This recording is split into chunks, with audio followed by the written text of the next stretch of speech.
Bonjour les amis et bienvenue dans ce nouveau numéro de Histoire de maillot. Donc la semaine passée, je vous avais montré le dos de ce maillot. Et il fallait trouver le maillot extérieur de la Juventus 1998-1999. Alors durant cette saison, le club perd la Supercoupe d'Italie 1-2 contre la Lazio. En Serie A, 7e place et qualification pour la Coupe Intertoto. En Coupe d'Italie, deuxième tour, victoire 6-0 contre Ravenne sur les deux matchs. Huitième de finale 3-3 contre Venise et qualification au but à l'extérieur. Quart de finale, défaite contre Bologne 2-2 et la règle des buts à l'extérieur. En Champions League, le club gagne son groupe avec 8 points, une victoire et 5 nuls devant le Galatasaray, Rosenborg et Bilbao. En huitième de finale, qualification 3-2 contre l'Olympiakos. En quart, une défaite 3 quarts contre Manchester United. Alors pourquoi ce maillot? Parce que je suis pas vraiment un fan de la Juve. Donc quand j'avais été au magasin, j'avais vu une belle promo, soi-disant pour un petit défaut. Je l'ai toujours recherché, je l'ai jamais trouvé. Donc il était plus ou moins à 40 euros en original, il était passé à 25 euros. Donc voilà pourquoi je l'avais acheté à l'époque. Bien sûr, c'était pas des euros, je transforme en francs belges en euros. Alors, le club a été fondé en 1897, palmarès 36 fois champion d'Italie, 15 Coupes d'Italie, 9 Supercoupes d'Italie, un titre de série B, 2 Coupes intercontinentales, 2 Ligues des Champions, une Coupe des Coupes, 3 Coupes de l'UEFA, une Coupe de l'Intertoto et 2 Supercoupes d'Europe. Alors, qu'ont pensé les fans de ce maillot extérieur? Donc, le maillot extérieur de la Juventus 98-99 est aujourd'hui considéré comme un modèle assez culte chez beaucoup de supporters et collectionneurs, surtout grâce à son style très fin des années 90 signé Kappa. À l'époque, les avis étaient un peu plus partagés. Beaucoup de fans aimaient son design sobre et élégant, avec la base blanche et le sponsor D+, Libertà Digital, qui donnait un look moderne pour l'époque. D'autres le trouvaient moins marquant que certains maillots mythiques noirs et blancs traditionnels de la Juve. Avec le temps, il est devenu très apprécié en mode rétro-vintage, surtout parce qu'il est associé à des joueurs emblématiques comme Alessandro Del Piero, Zidane ou Edgar Davids. Aujourd'hui, sur les forums et les collectionneurs, ce maillot est souvent décrit comme classique, élégant, très représentatif de l'ère Kappa, et parfois même sous-estimé.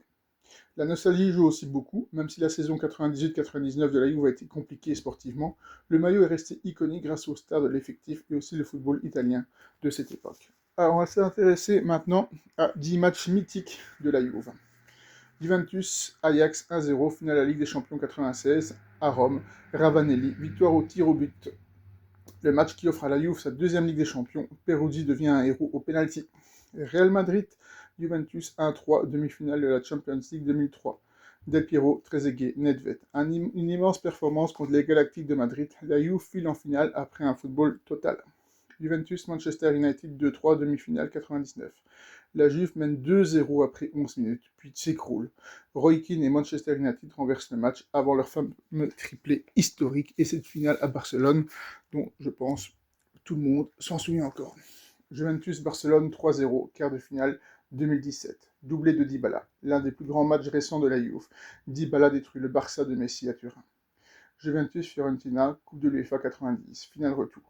La Juve remporte la Coupe de l'UEFA avec Roberto Baggio, qui rejoindra ensuite la Juventus depuis Florence, provoquant un énorme scandale. Juventus-Real Madrid 1-4, finale de la Ligue des Champions 2017 à Cardiff. Après une bonne première période, la Juve explose en seconde mi-temps face au Real Madrid de Cristiano Ronaldo. Une énorme désillusion. Inter-Juventus 4-2, Serie A 1961. Match rejoué polémique. L'un des matchs les plus controversés du football italien. La rivalité Juve et Inter devient encore plus haineuse après cette rencontre.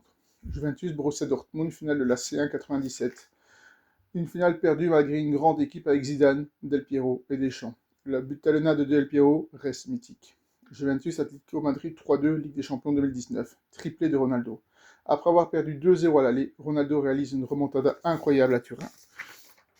Le Heysel, Juventus-Liverpool 1-0, finale de la C1 85. Platini sur penalty. Un match tragique marqué par la catastrophe du Heysel avant la rencontre, 39 morts.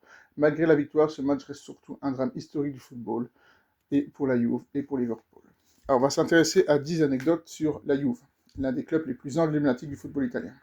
Un nom inspiré de la jeunesse. Le mot Juventus vient du latin et signifie jeunesse. Le club a été fondé en 1897 par des jeunes étudiants de Turin. Les couleurs noir et blanc par hasard. À l'origine, la Juve jouait en rose. Les maillots noirs et blancs sont apparus en 1903 après une erreur de commande auprès d'un fournisseur anglais. Le stade de la famille Agnelli. Le club est historiquement lié à la famille Agnelli, propriétaire de Fiat, qui contrôle la Juve depuis 1923. Une domination historique en Serie A. La Juve détient le record du nombre de titres de champion d'Italie bien avant ses rivaux. Le Scudetto retiré puis rendu. Le club a été rétrogradé en Série B en 2006 à cause du scandale du Calciopoli, mais est revenu en Serie A dès la saison suivante. Alessandro Del Piero, une légende fidèle. Alessandro Del Piero a joué 19 saisons à la Juve, devenant le meilleur buteur de l'histoire du club. Gianluigi Buffon, un record de longévité. Gianluigi Buffon a disputé plus de 650 matchs avec la Juve et a joué au plus haut niveau jusqu'à ses 45 ans. Cristiano Ronaldo et son passage marquant. Cristiano Ronaldo a rejoint la Juve en 2018, attirant une énorme attention mondiale en Serie A. Une habitude de finale européenne perdue. La Juve est l'un des clubs ayant atteint le plus de finales de Ligue des Champions, mais on a perdu plusieurs. Le surnom célèbre, la Vecchia Signora. La Juventus est surnommée la Vieille Dame, un mélange de respect et d'affection pour son histoire et son prestige. Alors voilà, tout ce qu'on pouvait dire sur ce maillot de la Juve. Moi j'aime bien avec les 2 étoiles noires, là, parce qu'à l'époque il n'avait que 2 titres. Et regardez bien, c'est un des vieux logos de la Juve, puisque la Juve a quand même pas mal changé ses logos ces dernières années. Donc voilà, on parlera des logos de la Juve sur une prochaine vidéo. Voilà, par contre le maillot que je vous montrerai la semaine prochaine, alors il a bien morflé au niveau du lavage, donc je l'avais notamment porté au semi-marathon de Mons. Voilà, essayez de le trouver. Si vous avez des idées, n'hésitez pas à proposer. Voilà, à la semaine prochaine pour de nouvelles histoires de maillots.